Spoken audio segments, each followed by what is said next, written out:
Welcome to the Queer Spirituality Podcast. I'm your host, Julian Crosson-Hill.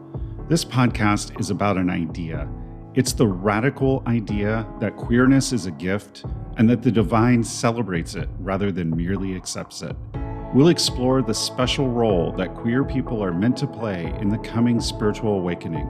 Through the lives and stories of queer people, we'll explore the many ways of approaching the divine and how the sacred reveals itself in everyday actions.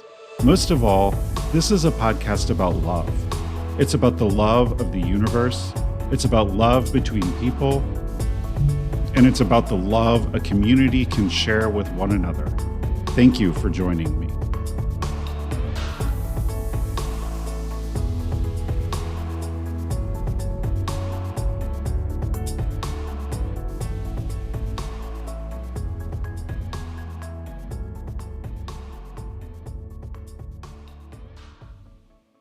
Hello and welcome to this episode of the Queer Spirituality Podcast. I'm your host, Julian Crosson-Hill, and today I'm going to be joined by a very special guest, Ben Stimpson.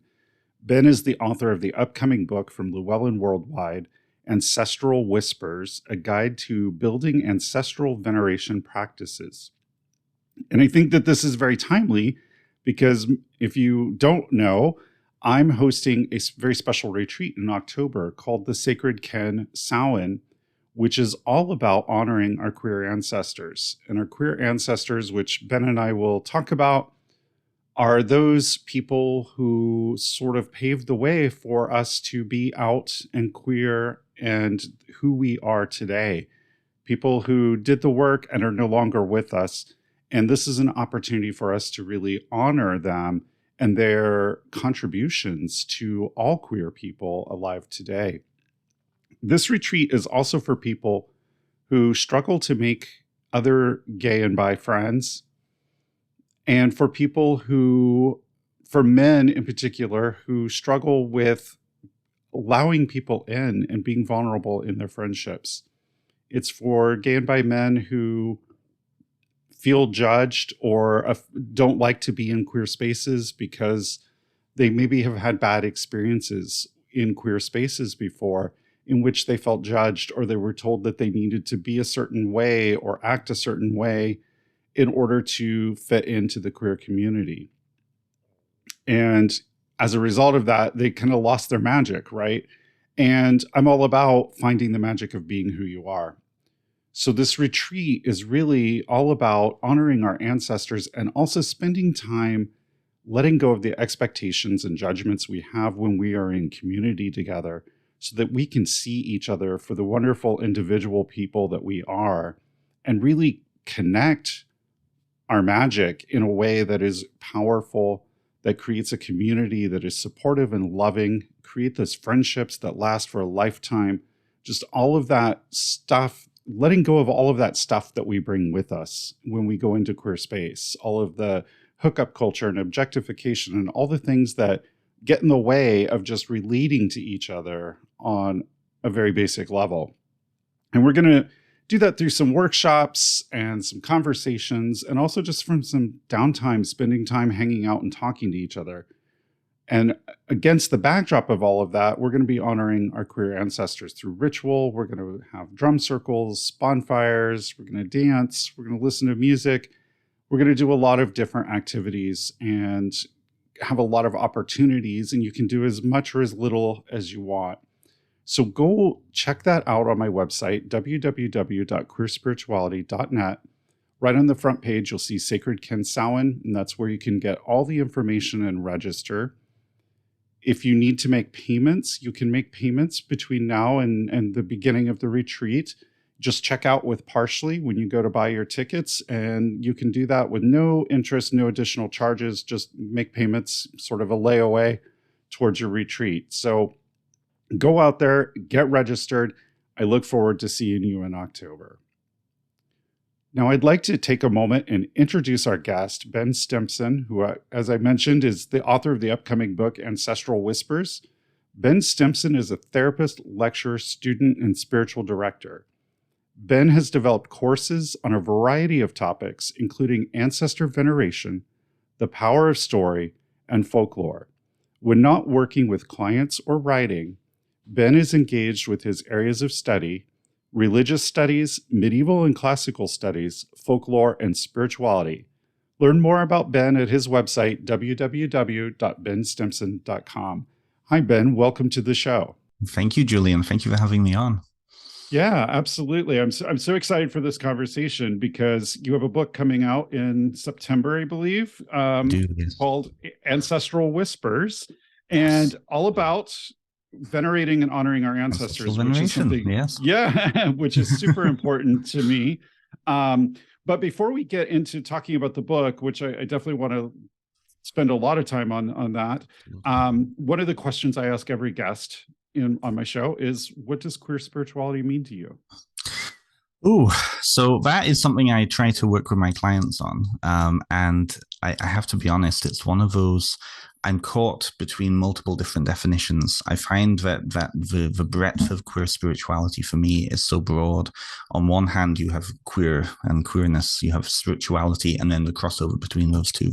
Um, I think the working definition I've come to, and it's constantly changing, but the working definition for me is queer spirituality for me is the idea of unlocking my vastness by unzipping, by taking down constructs, by moving and experimenting with parts of myself, myself in this liminal space of temporal reality that we exist in right now. So unlocking those higher aspects of self through the lenses of my queerness. So whether that be my gender identity, whether that be my sexuality, and then how does that connect with others of those communities? So it's a working definition. Well, I think lots of us have working definitions in that way, because as we explore more and more our gender identity, our sexuality, and our spirituality, it evolves and grows with us, right? So yeah. Tell me a little bit about your spiritual path. What is it that you do spiritually, and how did you kind of arrive at this place where you are? Absolutely. So to fast track or go back a little bit, you can probably tell by my accent I'm not Canadian. Although I live in Canada, I'm originally from the United Kingdom, and so somewhat the kind of the overarching narrative of my life has been being away from home and trying to find a sense of home. So my spiritual path really started as a process of trying to reconnect with a sense of home. And so when I was a teenager, I was coming out as gay, starting to understand myself in that way. I was also trying to reconnect with a sense of home that I wasn't feeling in middle of rural Canada here. And Christianity just didn't feel that. So I started on the path of paganism. From there, I was introduced to Hinduism and Buddhism, and eventually, in university, I started to explore comparative religion. So from there, I started looking at philosophy, and I connected with a few years after. In the past, I'd say probably about 7 years, I've really been connecting with the Indigenous community, the mythopoetic movement, the kind of the psycho-spiritual community, and I even had many years involvement with Santeria Lukumi, the Afro-Cuban traditions. And what connected all of those was a sense of animism, a sense of place, a sense of community and relationship. And so now I am really reconnecting with the kind of the spiritual stories of my homeland. I'm connected with Druidry, again, another form of neo-paganism there. But I would say probably traditional kind of animism and an animistic approach is the underpinning of my spirituality. So I've come a long way. I've been involved with many different traditions, and they've all propelled me towards kind of the sense of relationship and focusing on spiritually relating to others. Yeah, great. Well, thanks for sharing that. I think it's so interesting how people arrive at how their journeys sort of wind and twist. I've been through many different traditions myself, and ceremonial magic and various branches of Wicca, and yeah, so it's always interesting how it kind of winds and twists, and sometimes we come back where we started. Yeah, wonderful. So let's talk about your book. I've been really Mm-hmm. dying to dive in on this. So Of course, Ancestral definitely. Whispers, a guide to building ancestral veneration practices. So topic you don't hear a lot about, but I'm curious, first of all, this is your first book, right? Yes, it's my very first book. Okay. Okay. So what made you decide on this as a topic for your very first book? Well, that actually goes back to kind of my site, my a lot of parts of my life all intersect. It's one of those interesting parts. I actually, in recognition of that, I think your viewers can see that. I have a tattoo of the web of weird right where I can see it, because so many parts of my life interconnect. The book really started as a personal journey. When I was starting to study psychotherapy back in 2017, I was also living and dwelling in my godfather's house in the Santeria Ile that the Lukumi Ile that I was joined in, the spiritual house. And one of the major starting points of in African traditional religions, I would say traditional religions all over the world, is a reconnection with ancestors. Now, ancestry is something that has always been interesting to me because I was taken away from home at such a young age that the ancestors, my grandparents, my great grandparents, and all of their stories are a remote kind of idea for me, concept for me. So when I started to dive into kind of working with ancestors as part of a spiritual practice, simultaneous to that, I was also encouraged as part of a big school assignment to look at ancestor as a form of family system. So in psychotherapy, we have this concept of the family system. It comes out of family systems theory, and it's just this idea of you as a product of family culture. That family culture is developed through multiple generations, and so on and so on. And so the assignment was to look at family story and look at how your individual story, my individual story, connected with and related to the stories of my parents, the stories of my grandparents, and so on and so on, to track kind of the family culture as it evolved down the generations. So to have both the spiritual and also the psychotherapeutic heavily working on myself in that way, ancestor work became a big, important part of my life. So in 2019, I was coming to the end of the program. I was looking at ways to put myself out there, start to build. I'm sure you realize, you know what this feels like when you first start to put your career together. You're looking at, well, how can I make a difference? What can be my niche? And I looked around, and there wasn't that much around ancestor work. And I think that says there's a lot to. I think there's a lot of reasons for that. There were some amazing books, but they were very particular. These are one way of doing ancestor work, or these are particular approaches, and each of those books, many of them anyways, were giving people a tradition to follow, as opposed to asking people to go deeper and connect with their own ancestors in an authentic, integrated and integral way. So I started to think, okay, well, I'm going to put together something. So I sat down and I wrote a course, an 8-week course to work with clients. And at that point, I had quite a few clients, and I presented this, and the course was good. I had 3 people, which, I mean, to start out with was excellent. And we had a really interesting and wonderful time. And as I built the course, I think I worked on the notes for it for 4 months or something like that. I started to appreciate that we as a society have a very I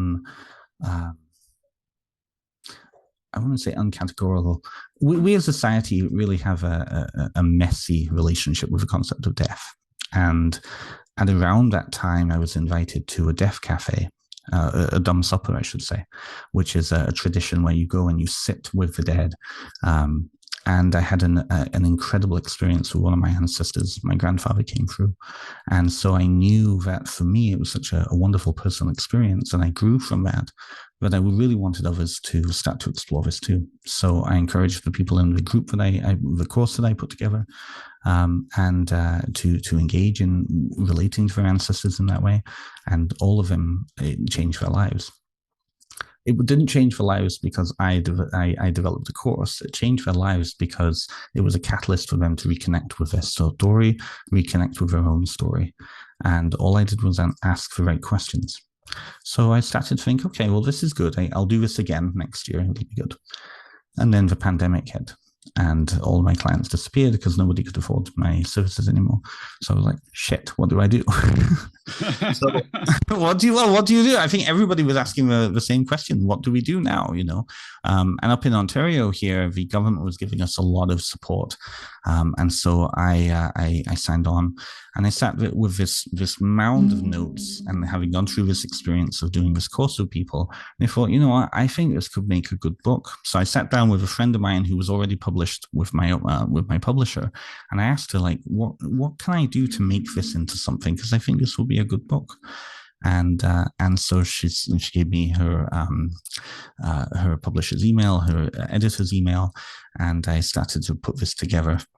And then, of course, it all changed, because when you actually sit down with a topic and write a 250, 300-page book on the subject, it's going to change, evolve, and it deepened. So that's really the Coles notes of kind of where the book came from and why. I think the core of it really started about 5 years ago, but it took 2 years to actually write it and get through all the editing process. Yeah. Wow. That's very interesting. I love how it sort of arose organically from work you were already doing with your clients, because that's really great. It's interesting too, because paganism has this weird relationship with their ancestors. I think you read lots of books, also by Llewellyn, even, other pagan authors, they always talk about the ancestors. They call on the ancestors in these rituals and when casting circle or doing this or doing that, but they never really, it's sort of one-sided. It's like, well, ask the ancestors for this stuff, but then there's really no other relationship with them. It's sort of almost like this generic concept, the ancestors.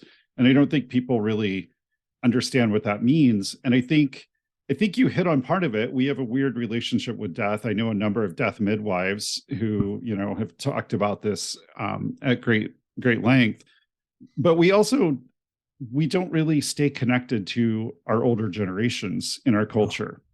And we sort of have lost some of those stories.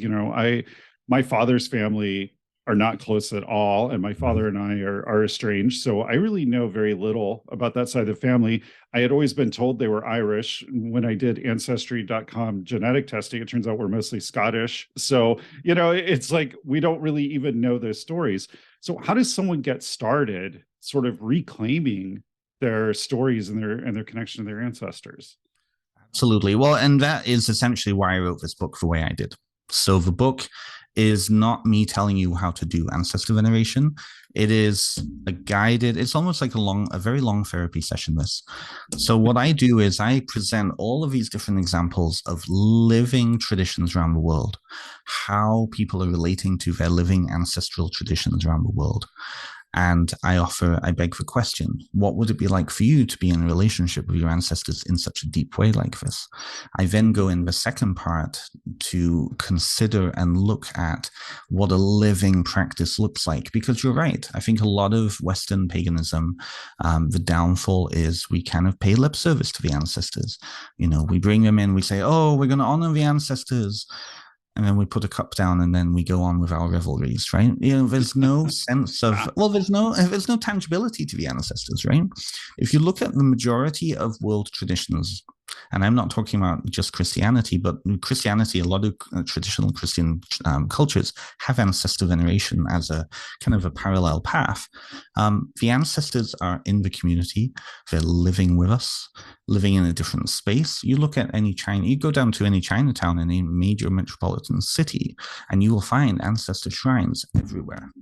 Because the ancestors, even if the individuals who are putting incense sticks and burning offerings to them don't necessarily believe in them because of kind of Western viewpoints.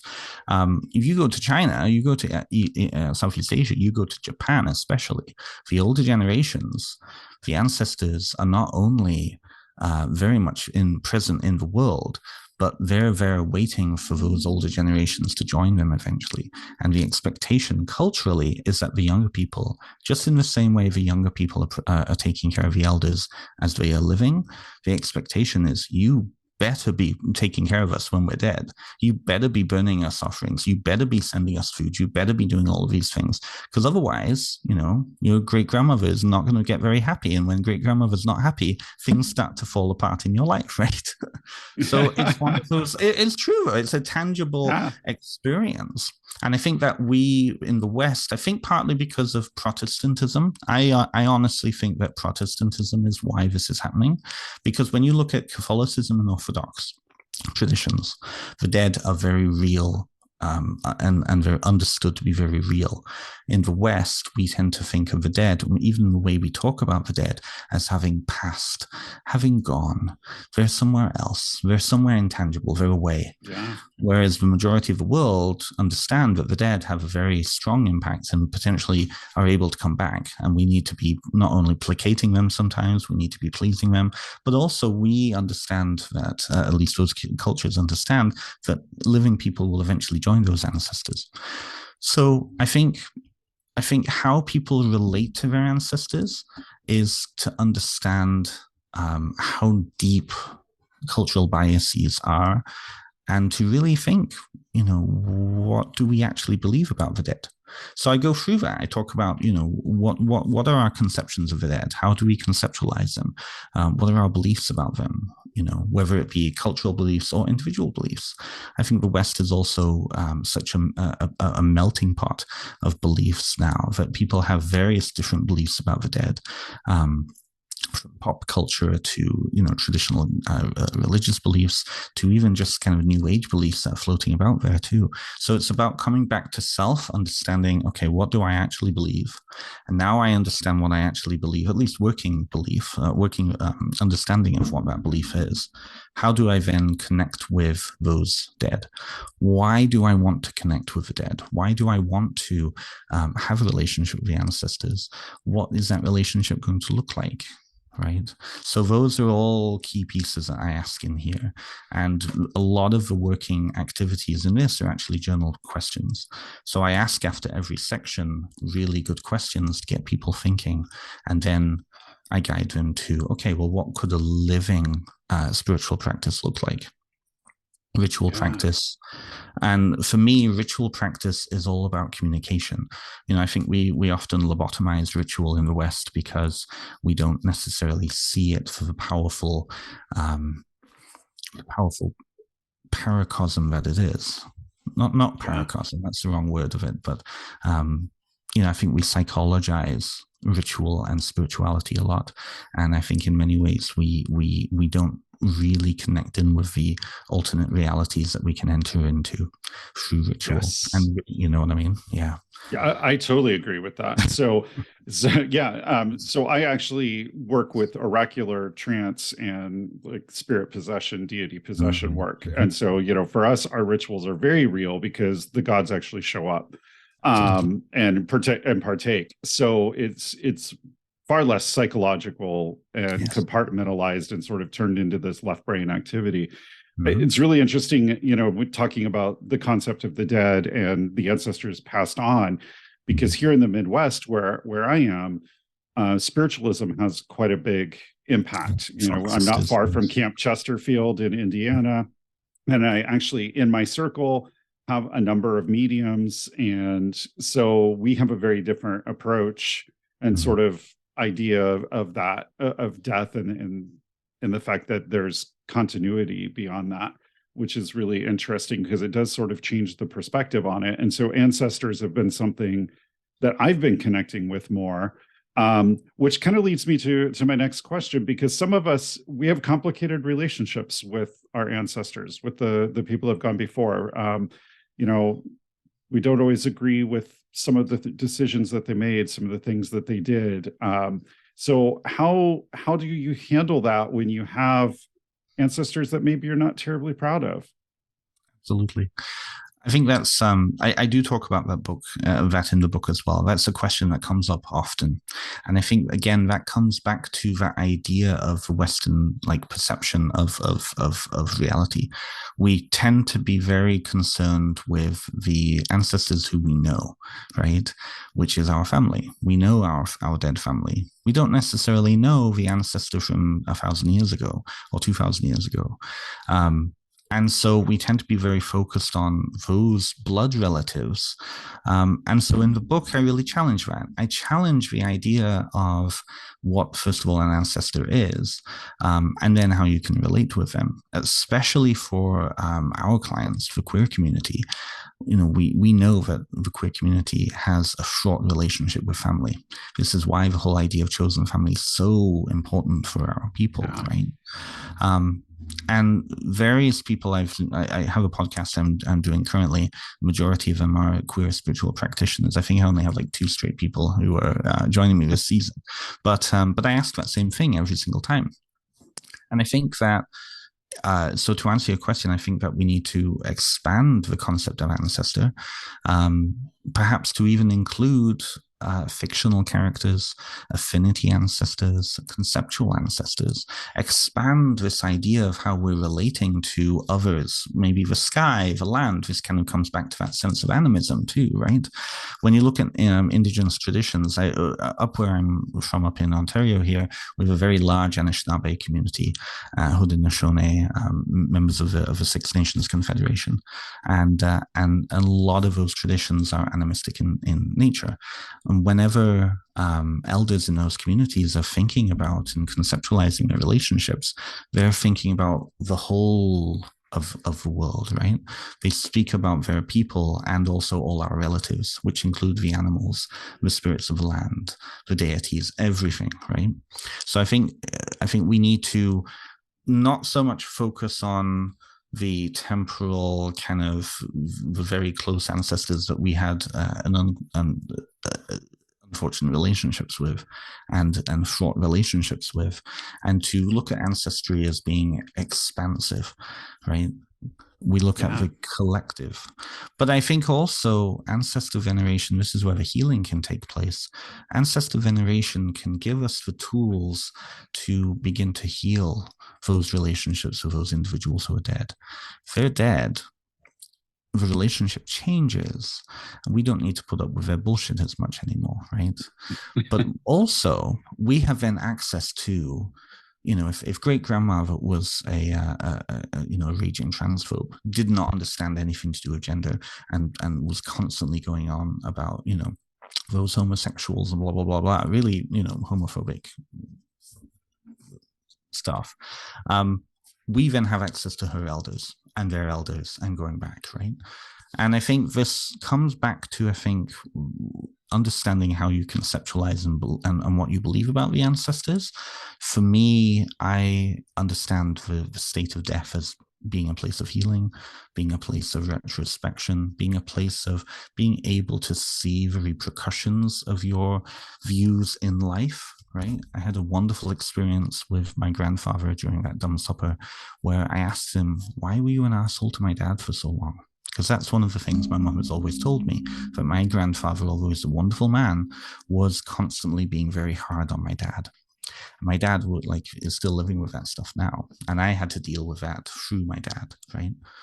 And he said to me, I didn't know what I know now. And if I did, I wouldn't have treated him like that. And I could just feel the anger that I was feeling dissipate when I had that conversation with him. I could see him as and I think that's also true. I think the West tends to, when somebody dies, they suddenly become static.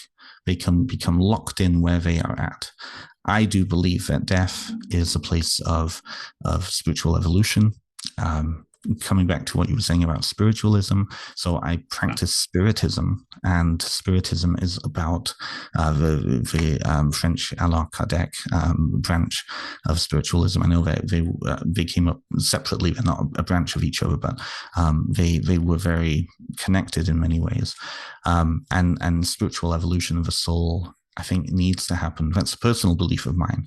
But I think that part of that process can be, as a living person, working on kind of nudging those unhealthy ancestors to a place of healthiness again. But that being said, we also get to decide what that relationship looks like. They're dead. They don't have to be in your life if you don't want them to be. But you're in a unique position that if you want to work on that relationship with them, you can. And there's many, many tools. Daniel Four, who is a psychologist and animist, has a whole system to work around ancestral medicine. Really wonderful way of practicing. It's one way of practicing, but it is a wonderful way of practicing. So I hope that answers your question, Julian. Yeah. Actually, you answered it really well, and I loved what you Thank said you. about expanding the definition of Mm-hmm. ancestor, because I think that's important for queer people, especially. When Michael Lloyd and I started the Between the Worlds gathering, neither one of us are involved with it anymore and haven't been for a number of years. But when we started it in 2002, I think is when we started it, we really talked a lot about the idea of queer ancestors. And, Mm-hmm. them Yeah. being people like Harvey Milk being a queer Yes. ancestor, and Marsha Johnson, and Absolutely. even going back, like we both are fans of Randy Connor's book Blossom of Bone, and thinking about some of those early like gender variant priesthoods of Inanna and the Gali, and the different traditions, spiritual traditions that have sort of been where queer people sort of were congregated, and really considering them as our queer ancestors. And it's kind of a Absolutely. concept that I've carried forward in my own work and in my own practice. And in fact, on my website, on the homepage, I'm giving a retreat for over Samhain where we're going to focus on the queer ancestors. That's going to be the thing we're doing. And I'm taking some of the things that I do with my students in oracular work and bringing some of those practices to this idea of queer ancestors. So we're going to do an utsara, which is a Norse tradition of sitting out. Normally the Norse do it, they're hardcore. They sit on the grave mounds. We don't have any grave mounds at the retreat site, but we're going to sit out in the woods and commune with our ancestors. And so I think that this work is really important. And I'm glad that you've written a book about it because Thank you. of this importance. And I think it's true that queer people have such a fraught relationship with family. And so to think Yes. about ancestors as just being that bloodline Mm-hmm. is really limiting. And we have to think bigger on that. So Absolutely, I'm we do. glad that you said that. Thank you. Yeah, I want to make a point before we move on to the next question about that. I know you had Storm Ferrywolf on a few weeks ago, as another guest, and something that Storm has often worked with within his tradition, is that working with the ancestors as a way of also bringing and raising the whole community up to, because that's the other part of ancestral work. Ancestral work is not just an individually focused practice; it is about connecting all of us. And so a lot of things that he does on his own social media page is he talks about queer ancestors. Today, as we're recording, is the 7th anniversary of the Pulse nightclub shooting, Yeah. and all of those people are our ancestors. Look at how the community reacted. We all connected with those people. All of Yeah. those young guys and all of those young people, they could have been friends of ours in any of the gay clubs, queer spaces, in anywhere in North America, Europe, or anywhere in the world, right? Like looking at them, I didn't know them, but I knew them. And this is where Yeah. the idea with the ancestors comes in, is that we don't know them, but we know them, right? Because they're us, you know? Yeah. Yeah. Yeah. Thanks for sharing that, because I think that's really a powerful idea. And my work, as a spiritual life coach, my group work is really around queer community.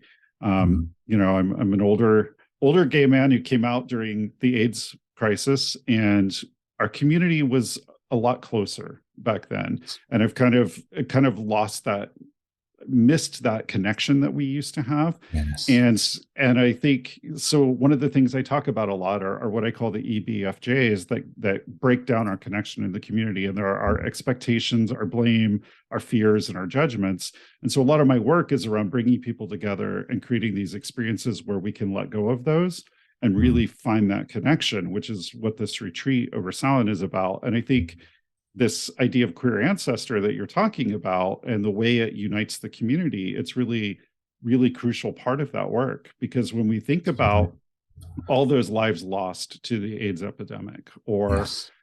to violence against queer people, all the transgendered Black women who have been murdered just even in the last year. All of those are all ancestors. And when we think about them as being like they're us, they in many ways they're Yeah. different versions of ourselves, and it does sort of create that unity in the community. I think it creates healing as well, the unity, healing through unity.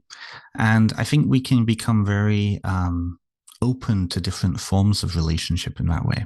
Something I talk about in the book, and she's named in the book, so I can talk about her. One of my best friends is a beautiful trans woman from Texas named Finley, and I've known Finley for years now, just online, but like we become really close. And Finley is HIV positive, and as a spiritual worker, she came and joined one of my classes for one. She was in the first cohort as a beta tester, and we were chatting one day about her relationship to HIV, because she, as I'm sure everybody who is diagnosed with HIV has a fraught relationship with that. She said something that really clicked for me when I started to really engage with my spirituality again. She comes from a very evangelical Christian background, and when she started to really connect with her spirituality again, she became more aware of her psychic and oracular skills. She started to become aware that there were other spirit guides at work in her life, and she couldn't pinpoint what they were exactly, because they weren't ancestors in the traditional Western sense of blood relatives. But they weren't they weren't spirit guides in like the spiritualist or spiritist sense either. They weren't deities, they weren't land spirits. What were they? She eventually clued in that they were all of the other people that virus had passed through to get to her. Wow. And she knew that those people had passed, and that they were connected to her through that biological connection of the virus. And she knew then that she had these supporting individuals supporting her in taking care of herself. And she said, when I started to take care of myself, like working out for herself, not because she needed to look a certain way, not because of body dysmorphia, just because of taking care of herself so it would prolong her life and put her into a good place. She could feel the reverberations. She was able to do things that they weren't able to do because they passed away. And she said for her, that was a wonderful ancestral connection that you wouldn't necessarily think of if you were stuck in this sense of, okay, ancestors are my parents, my grandparents, blah, blah, blah. And they are her collective, they are her guides, she says, right? Yeah. That's amazing. Yeah. That's amazing. I was so pleased that she allowed me to put that in the book, because that is something I don't think, unless people are talking about those types of relationships, it's not going to click for somebody else. And I'm like, she's an incredible person. I really love her. Yeah. Yeah. Yeah. Your story touched on something else I'd like to kind of bring up and hear from you on. And that's this idea of spirituality. And you mentioned that she had come from an evangelical background, and then as she grew in her spirituality, as she sort of reconnected to her spirituality. And I think that that's something that a lot of queer people, they experience trauma in religion, and then they come out, they get away from that religious background, and they sort of reject all spirituality. There's so much like humanism and atheism, and just I don't want to talk about spirituality. I don't want anything to do with it in the queer community. And I think sometimes it's hard to really explain, like, what are you missing? Like, and so from your perspective, what are people missing when they reject spirituality in that way? It's funny. I was actually talking about this exact topic at a conference a month or so ago, and that is a prevailing idea that, you know, is because of religious trauma, most queer people are not interested in spirituality, or that they are just going to like completely disconnect from it. I think that is a trauma response. It's an understandable trauma response, but it's a trauma response. I think that it comes back to that working definition of spirituality, right? I think that spirituality is a buffet that anybody can come and take from. I think that it has multiple components to touch on various different parts of somebody's life. Now, when I say buffet, I don't mean you can go to any spiritual tradition and culturally appropriate. I don't mean that. I just want to say there. But Sure. I think that spirituality offers connection points for multiple aspects of a person's life, multiple aspects of our personalities, and you know, I know, because spirituality has been such an important part of my life, and yours as well, I'm sure, and the vast majority of people I know, vast majority of the queer people I know are spiritual in some way. Most of them are neo-pagans, most of them are witches. But it's very fascinating to see then how they bend those traditions to themselves, how they connect and relate with others through those traditions. And for me, then, spirituality is about empowerment.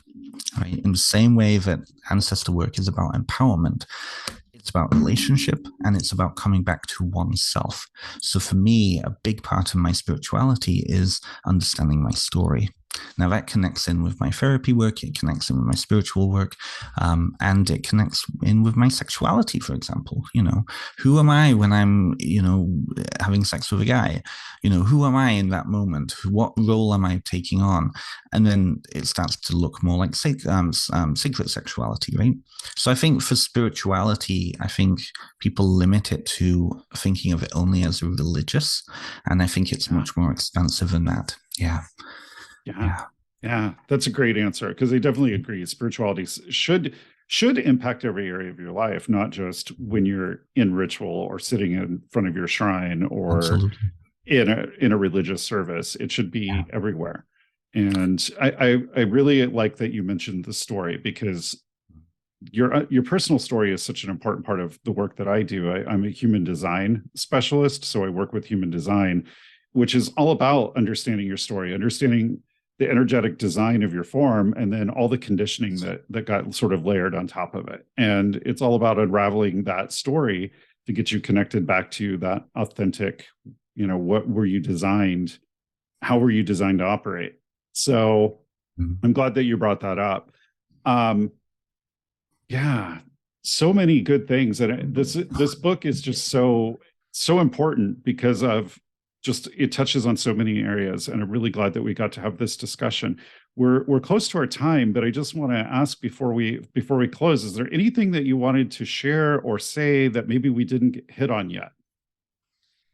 Oh, I'll be honest with you. I've been doing so many interviews, both interviewee and interviewer, over the past few weeks and months that um, it's like timey wimey in my head. I think ultimately, it's horrible. I think ultimately, what I hope people get out of this book is about relationship. I think that ultimately it's about not culturally appropriating, but coming to a sense of working with the ancestors from an authentic place. And coming back to the idea of story, I really hope that people get from this book a way of writing their own story, even if that story is a chapter in the family story, um, of their family, or and then in an anthology of a community, understanding that that section is theirs and they get to write it how they want. Now, that being said, they may make references to other people's stories in that. They may link and make allusions to other people's stories in that, but ultimately it's their story. And I think that that is the most important bit. The other piece is that the book comes out in September. For anybody who is interested in ancestor work, this is non-prescriptive. Anybody from any background can pick this up and hopefully get something out of it. You don't need to be neo-pagan. You don't need to be animist. You can be of any background. And I've written it in such a way that there are multiple examples from all over the place. Of course, I speak from my own spiritual background. It's a very personal book. There's a lot of pieces in there around my own personal spiritual experiences and experiences of friends. But I hope that it can be applicable to anybody in the community. And if you do, please put a review on Amazon or wherever you end up buying it. And I look forward to reading those reviews. And thank you for having me on the show today, Julian. Yeah, absolutely. So, how can you have your website, www.benstimpson.com? Are there any other like social media handles or ways that people can get in touch with you? Absolutely, and if you could pop these in the show notes later on, I'm on Yep. Facebook, Ben Stimpson Author on Facebook. I'm on YouTube, which is also host of my podcast. I do have a podcast going on with queer spiritual individuals, and actually Storm is coming on to my podcast in the fall sometime. And people can find me on Instagram. People can find me through my website. If you go to my website, that's where most of the links are. So benstimpson.com. Okay, great. Thank you so much for joining me today and talking about your book and about writing your own story, ancestors, all of it. It's been really great. Thank you again. Thank you for this opportunity. Thank you so much, Julian. Yeah.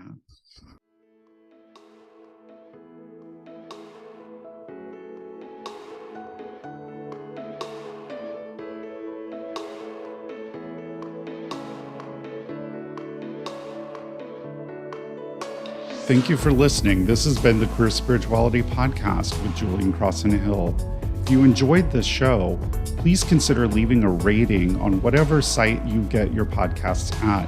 Rating the show allows other people to discover it and be exposed to these ideas around queer spirituality. You can also find my blog and past episodes of this podcast at www.queerspirituality.net.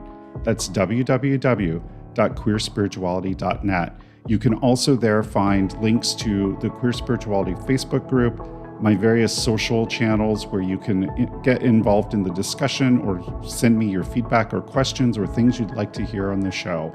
Thank you again for listening and for your support. Bright blessings.